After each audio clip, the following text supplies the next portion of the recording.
Welcome to the Durham College Student Academic Learning Services video on journal entries.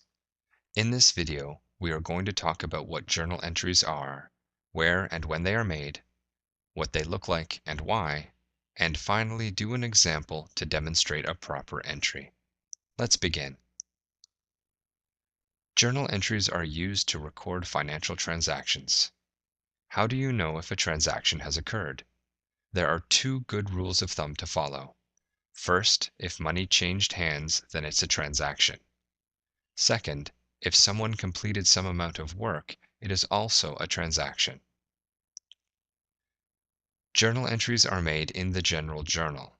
This might be done using pen and paper or electronically using a computer and accounting software. Either way, the basics are the same.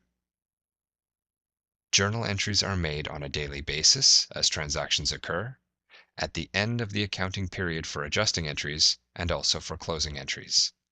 They are also made to correct any errors that have been discovered. The generic format of the general journal looks like this.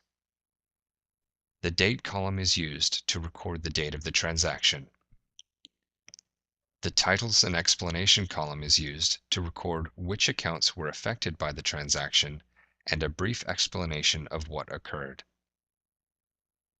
The PR or posting reference column is used for cross-referencing information at a later step in the accounting process. The DR or debit column is used to record the value of the debit applied to the account listed in the titles and explanation column. The CR or credit column is used to record the value of the credit applied to the account listed in the titles and explanation column. It is important that journal entries follow the conventions of accounting and are formatted in a specific way so that anyone may look at an entry and know what has occurred. Several different accountants may work with the information, and it is important that each can understand the transaction in the same way. When making journal entries, the debited accounts are always listed first in the leftmost part of the column, with their respective debit amounts in the debit column. The credited accounts are listed below the debited accounts, indented to the right, with their respective credit amounts in the credit column. Because we record debits on the left side of T-charts and credits on the right, the indent of the credited accounts helps the user see that those accounts were credited. Let's go through an example to demonstrate recording a transaction. We have the following information.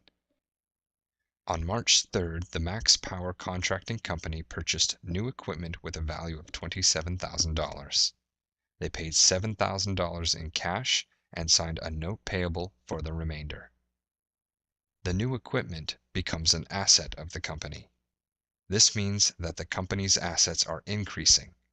We must use a debit to increase an asset, so we know that the debit of the transaction is to the equipment account. So far, the transaction looks like this. We know the company used cash to pay for part of the total cost. This means the company cash account must have gone down in value. Cash is an asset, and to make assets go down, we apply credits. Therefore, we know that crediting the cash account is also part of this transaction. Now the transaction looks like this. Looking at the transaction we've recorded, we can see that the total debits do not balance the total credits. They are not equal.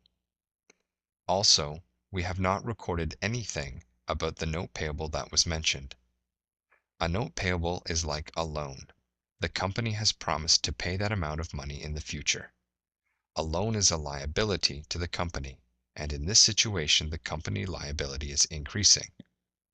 We must use a credit to increase liability accounts, and so the note payable account is another credit in the transaction. The transaction then looks like this. The amount of the credit is simply the total cost of the equipment minus what was paid for using cash. We can see now that the transaction is balanced. The total debits are equal to the total credits. Your instructor may want to see a brief explanation of the transaction in the journal entry. This might look something like this. The entry is now complete. Leave a blank line after the entry and begin recording the next transaction. That brings us to the end of this video on journal entries. If you have any questions about the material, I encourage you to come to the SALS Center located in room 204 of the Student Services Building and make an appointment with the appropriate Learning Skills advisor. Thanks for watching.